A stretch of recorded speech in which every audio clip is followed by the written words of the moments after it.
Blood test చేయించారా? Cholesterol levels ఎక్కువ పెరిగాయి, టాబ్లెట్స్ స్టార్ట్ చేయాలన్నారా? కానీ ఓన్లీ కొలెస్ట్రాల్ మీద బేస్ చేసుకుంటే మీకు హార్ట్ ప్రాబ్లమ్ వస్తుందో లేదో చెప్పడం అంత కరెక్ట్ కాదు. ఈ వీడియో జాగ్రత్త చూడండి. మామూలుగా ప్రతి ఒక్కరు చేసేది ఏంటంటే ఈ మాస్టర్ హెల్త్ చెకప్లు కానీ లేకపోతే యాన్యువల్ హెల్త్ చెకప్లు చేసేటప్పుడు ఈ కొలెస్ట్రాల్ లెవెల్ చూసుకుంటారు.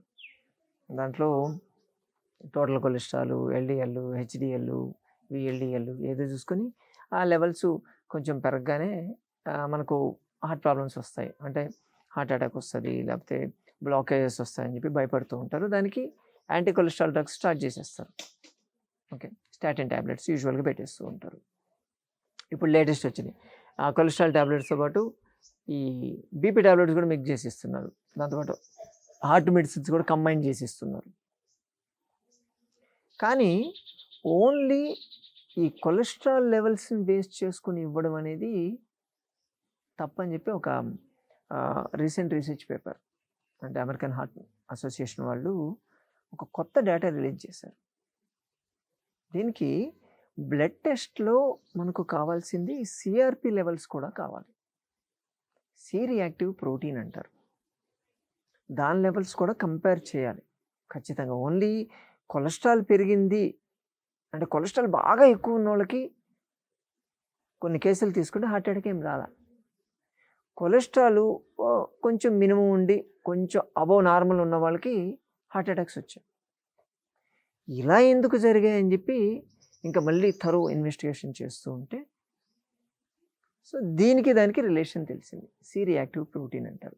యాక్చువల్గా ఈ సి రియాక్టివ్ ప్రోటీన్ అనేది లివర్ నుంచి బయటకు వస్తుంది. లివర్ సెక్రెట్ చేస్తుంది దాన్ని.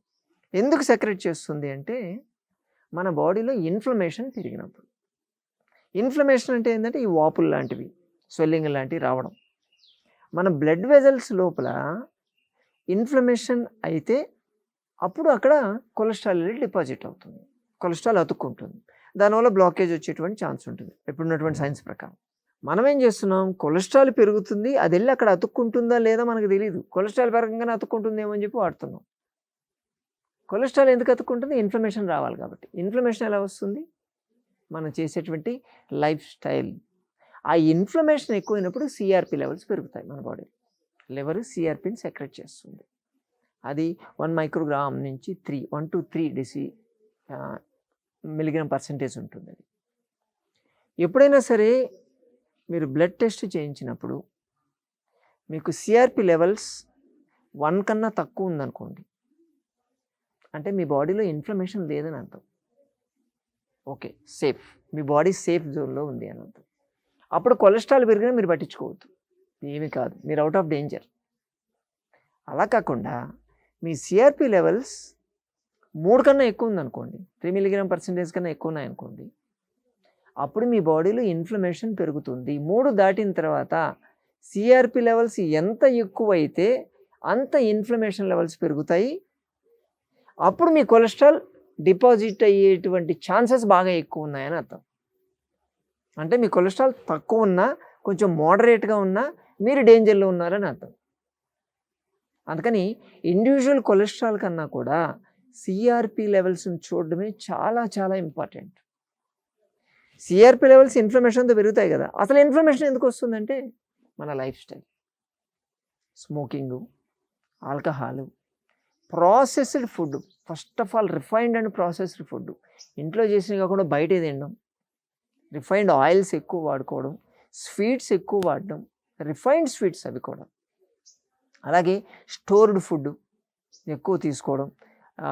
యోగిక్ భాషలో చెప్పాలంటే తామసిక్ ఫుడ్ అంటాం. అంటే ఎప్పుడో స్టోర్ చేసి ఎప్పుడో ప్యాకింగ్ అయిపోయి మీ దగ్గరకు వచ్చేసరికి మోర్ దాన్ 48 hours దాటిందంటే దాన్ని తామసిక్ ఫుడ్ అని అంటాం. అటువంటి ఫుడ్ తీసుకుంటే మీ బాడీలో ఇన్ఫ్లమేషన్ తయారవుతుంది. బాడీ చెప్తే ఇదేంటి, ఈ చెత్తంతా నాకేస్తున్నాడు, దీన్ని బయటకు పంపించేద్దాం అని చెప్పి తయారవుతుంది బాడీ. ఆ బయటికి పంపించేటువంటి ఆ ప్రాసెస్లో బాడీలో ఉన్నటువంటి సెల్స్ అన్నీ కూడా రియాక్ట్ అవుతాయి, ఓవర్ రియాక్ట్ అవుతాయి. దానివల్ల ఇన్ఫ్లమేషన్ తయారవుతుంది. ఆ ఇన్ఫ్లమేషన్ తయారైతే సిఆర్పి లెవెల్స్ బాడీ ఇచ్చేటువంటి ఇండికేషన్. అది నువ్వు జాగ్రత్తగా ఉండాలిరా బాబు అని. కాబట్టి బ్లైండ్గా వెళ్ళొద్దు. ఫస్ట్ ఆఫ్ ఆల్ ఆ గూగుల్ నాలెడ్జ్తో వెళ్ళొద్దు, గూగుల్ డాక్టర్లు నమ్మొద్దు. ఫస్ట్ ఆఫ్ ఆల్ ఇప్పుడంతా అదొక ఫ్యాషన్ అయిపోయింది. వెళ్ళి డాక్టర్‌ని కలిసేది టైం వేస్ట్. డాక్టర్‌ని కలవడం కూడా టైం వేస్ట్ అని చెప్పి జనాలు గూగుల్‌లో ఎత్తుకొని తెస్తున్నారు. వాడు ఏదో రాస్తాడు. నువ్వు కూడా రాయొచ్చు ఏదో ఒకటి. మీరు కూడా ఏదో ఒకటి రాసేస్తే గూగుల్ తీసేసుకోండి. గూగుల్‌కి ఏం సంబంధం లేదు. నీ దురద నాదేంది అంటుంది. కాబట్టి అలా మీకు ఏదైనా అటువంటి ఉంటే ముందు ఒక డాక్టర్ దగ్గరికి వెళ్ళి కలిసి ఏంటని చెప్పి దాని గురించి మాట్లాడి డెసిషన్ తీసుకోండి. అంతే తప్ప బ్లైండ్‌గా వెళ్ళొద్దు. సరేనా? కొలెస్ట్రాల్ రాగానే అసలు కంగారు పడొద్దు. దాంతోపాటు సిఆర్‌పి కూడా చెక్ చేసుకోండి. ఆ 2 ఎక్కువ ఉన్నాయంటే కొంచెం జాగ్రత్తగానే ఉండాలి అని అర్థం. జాగ్రత్తగా ఉండేది ఏముందండి, ఒకసారి బాడీ డీటాక్స్ చేసేయమంటాం మన సంజీవనిలో. టోటల్ బాడీ ఒక 10 డేస్ పెట్టేసి డీటాక్స్ చేసి పడేస్తే సిఆర్‌పి లెవెల్స్ పడిపోతాయి, ఆటోమేటిక్‌గా పడిపోతాయి. ఎందుకంటే ఇచ్చేటువంటి బాడీలో ఉన్నటువంటి ఆ వాతాన్ని క్లియర్ చేసేసామనుకోండి, ఆటోమేటిక్‌గా మీకు ఇన్ఫ్లమేషన్ తగ్గిపోద్ది. ఇన్ఫ్లమేషన్ తగ్గితే ఇంక ఇండివిజువల్‌గా సిఆర్‌పిలు అవి ఇవి చూసుకోవాల్సిన అవసరం లేదు. ఇన్ఫ్లమేషన్ తగ్గగానే సిఆర్‌పి లెవెల్స్ పడిపోతాయి మీకు. చాలా ఈజీగా జరుగుతుంది. సో హెల్తీ లైఫ్ స్టైల్‌కి కానీ రాగలిగితే ఏ మందుతో పని లేకుండా మీరు బయటపడొచ్చు. సరేనా? చేస్తారు కదా? మరోసారి మరో వీడియోతో మళ్ళీ కలుసుకుందాం. నమస్తే.